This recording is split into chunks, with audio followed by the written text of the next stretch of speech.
Hey guys, तो finally हम पहुंच चुके हैं रेड स्वान के लास्ट एपिसोड पर। एपिसोड 10 के शुरुआत में मीरान को फाउंडेशन से पैसे चोरी करने के लिए अरेस्ट कर लिया जाता है। हान बस वहां पर खड़े होकर तमाशा देख रहा था। मीरान कहते ये लोग मुझे अरेस्ट कर रहे हैं और तुम कुछ बोल भी नहीं रहे हो। मीरान को अरेस्ट करने के बाद वो लोग मिस्टर हान का रूम चेक करने के लिए पहुंच जाते हैं, क्योंकि वांसो के भाई की वाइफ ने प्रोसिक्यूशन वालों को बता दिया था कि मिस्टर हान के लॉकर में एक एविडेंस रखा हुआ है। वांसो का भाई जानता था कि एक दिन जरूर ऐसा होगा, इसलिए उसने पहले ही एविडेंस बना के रख लिया था। उस लॉकर में पासवर्ड लगा हुआ था, इसलिए वो लोग पूरा लॉकर ही उठाकर ले जाते हैं। जैसे जिन ये सब कुछ देखती है, वो समझ जाती है कि वो फंसने वाली है, इसलिए वो वहाँ से भागने लग जाती है। इतने में दोनों उसका पीछा करने लगता है। वो जैसे उसका बैग चेक करता है तो उसे वहाँ पर चाकू का निशान मिलता है। उसने उस रात जिन पर चाकू से अटैक किया था, उसे इस बात की कंफर्मेशन हो गई थी कि इसी ने वांसो के भाई को मारा है। उन दोनों के बीच में काफी देर तक लड़ाई चलती है। दोनों को याद आता है कि कैसे उसने उसके दोस्त को मारा था। वो उसे एक यूएसबी दिखाता है, कहता है यहाँ पर उस बात का प्रूफ है जब तुमने वांसो के भाई का मर्डर किया था, और जो स्कार तुम्हारे बैग पर है, इससे ये बात कंफर्म हो गया है ये सारा काम तुम्हारा ही है। वो उसे घसीटते हुए बाहर लेकर आता है, जिसके बाद वो अरेस्ट हो जाती है। उस टाइम पर वो मिस्टर हान की तरफ देख रही थी। अंदर आकर दोयोन उससे कहता है जिन अरेस्ट हो चुकी है, अब तुम्हारा टर्न है। जल्दी वो पुलिस को बता देगी ये सारा काम उससे किसने करने को कहा था। फिर वो पूछता है आखिर तुमने ये सब कुछ क्यों किया? क्या तुमने ये सब कुछ पैसों के लिए किया, या फिर तुमने ये सब कुछ अपने बेटे योंगमिन के लिए किया? तो मिस्टर हान कहता है बिना सबूत के तुम मुझ पर इल्जाम नहीं लगा सकते। दोयोन कहता है तुम्हारे और तुम्हारे बेटे की लालच की वजह से कितने मासूम लोगों की जान गई, तुम्हें सजा तो होके रहेगी। थोड़ी ही देर में वो मिट्टी में कुछ ढूंढने आता है।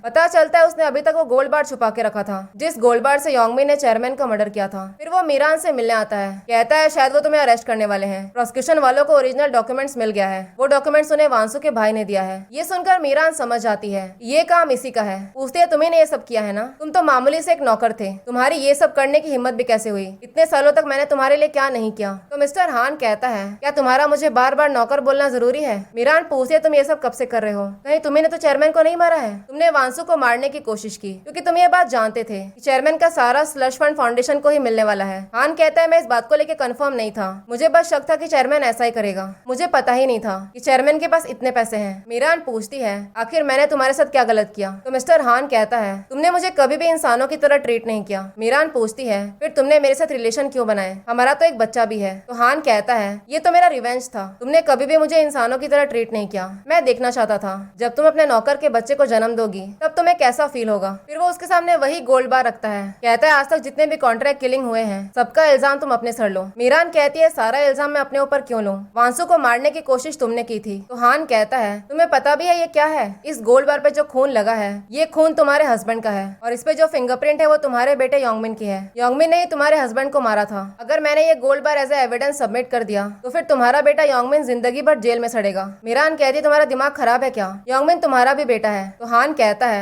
अगर पूरी दुनिया को पता चल गया कि वो मेरा बेटा है तो इस बात से तुम्हें कोई प्रॉब्लम नहीं होगी। सब लोग तो यही बोलेंगे कि तुम्हारा एक नौकर के साथ अफेयर था और उस नौकर के बेटे ने तुम्हारे हस्बैंड की जान ले ली। अगर तुमने वांसो पर अटैक होने वाला इल्जाम अपने सर ले लिया तो फिर ये बात किसी को पता नहीं चलेगी। ऐसे करके तुम हवाइन ग्रुप का नाम बचा सकती हो। किसी को कभी पता नहीं चलेगा कि योंगमिन तुम्हारा और तुम्हारे नौकर का बेटा है। मीरान कहती है तुम अपने बेटे को मेरे अगेंस्ट यूज कर रहे हो, वो भी उन क्राइम्स के लिए जो क्राइम तुमने किया है। हान कहता है अगर तुमने ऐसा नहीं किया तो फिर पूरी दुनिया यही याद रखेगी कि तुम्हारे खुद के बेटे ने तुम्हारे हस्बैंड की जान ले ली। अब तुम्हें कैसा लग रहा है? जिसको तुम नौकर कहती थी उसी नौकर ने तुम्हारी लाइफ बर्बाद कर दी। योंगमिन तुम्हारा ही बेटा है। अगर तुम्हारे अंदर थोड़ी सी भी माँ की ममता बची है तो उसी के नाते तुम्हें ये सब करना पड़ेगा। दूसरी तरफ किम तेरा को बहुत सारे पैसे देता है, कहता है ये पैसे मैंने तुम्हारे लिए सेव करके रखे थे और ये सारे पैसे लीगल हैं। तो तेरा उससे पूछती है क्या तुम वांसो से इतना प्यार करते हो कि तुम मुझे 100 बिलियन देने के लिए तैयार हो गए, जबकि वो तो तुमसे प्यार भी नहीं करती। फिर वो पूछती है क्या तुमने कभी भी मुझसे प्यार किया था? किम कहता है उसने हमेशा ही वांसो से प्यार किया है। फिर अगले सीन में जियोन योंगमिन के पास डिवोर्स पेपर लेकर आई हुई थी। कहती है अगर तुम्हें वो फोटो मीडिया में देनी है तो फिर तुम दे सकते हो, लेकिन तुम्हें डिवोर्स पेपर पे साइन करना ही होगा। लेकिन वो ऐसा करने के लिए मना कर देता है और सीधा डिवोर्स पेपर फाड़ देता है। फिर वो गुस्से में ग्रैंड पैलेस पहुंचता है और वहाँ के सारे स्टाफ मेंबर से घर से बाहर जाने को कहता है। वो इतने ज्यादा गुस्से में था कि वो सबसे पहले बेसमेंट पहुंचकर वहाँ का राइफल उठाता है। उस टाइम पर वांसो घर से निकल ही रही थी। थोड़ी देर में किम बाहर आता है। इतने में योंगमिन उस पर राइफल पॉइंट कर देता है, कहता है मैंने पहले ही तुम्हें वार्निंग दे दी थी कि मैं अपना पैसा तुम्हें लेने नहीं दूंगा। वांसो वहाँ से निकल ही रही होती है। इतने में उसे गनशॉट की आवाज सुनाई देती है। तब तक हान भी वहाँ पर पहुंच गया था। किम योंगमिन से कहता है मैं तुम्हें एक भी पैसा लेने नहीं दूंगा। जब हान उसे समझाने की कोशिश करता है तो वो उल्टा उसी को धमकाने लगता है। तो किम कहता है तुम अपने डैड से ऐसे बात करते हो? योंगमिन कहता है उसका कोई डैड नहीं है। ये सुनकर किम हंसते हुए हान से कहता है देख लो तुम्हारा बेटा क्या बोल रहा है, ये बिल्कुल तुम्हारी तरह ही है। ये एक चोर है जिसने पहले मेरे फियांसे को चुराया और अब इससे मेरे पैसे बिछाए। तुमने इसे अच्छी परवरिश नहीं दी। ये सुनकर हान गुस्से में वो राइफल छीन लेता है और कहता है मैं खुद ही इसे खत्म करूंगा। वो कहता है अगर तुम मुझे नौकर की तरह ट्रीट करना चाहते हो तो फिर कर सकते हो, लेकिन तुम योंगमिन को ऐसा ट्रीट नहीं कर सकते। किम मौका पाकर उसके हाथ से राइफल छीनने की कोशिश करता है। कहता है तुम तो एक जानवर से भी बदतर हो। तरक्की करने के लिए तुमने मॉम को यूज किया और अब तुम उन्हें जेल भेजने की कोशिश कर रहे हो। उसी मोमेंट पर योंगमिन उसे शूट कर देता है। तभी वांसु वहाँ पर पहुंचती है। ये सब देखकर वो बहुत डर गई थी। किम मुझसे कहता है मैं तुमसे बहुत टाइम से कुछ कहना चाहता था। मैं सच में तुमसे बहुत प्यार करता हूँ। मुझे अपनी फीलिंग्स एक्सप्रेस करना आता ही नहीं था। जब उसने पहली बार वांसु को प्रपोज किया था उस टाइम पर वो सच में उससे प्यार करने लग गया था। प्रेजेंटली वो चाहकर भी कुछ कर नहीं पाती और उसके सामने किम की मौत हो जाती है। तभी हान योंगमिन से कहता है तुम जल्दी यहाँ से बाहर निकलो। किम के मर्डर का इल्जाम मैं वांसु पर लगाऊंगा। सबसे पहले जाकर यहाँ का वीडियो फुटेज डिलीट करो। फिर वो खुद ही कमिश्नर को कॉल करके कहता है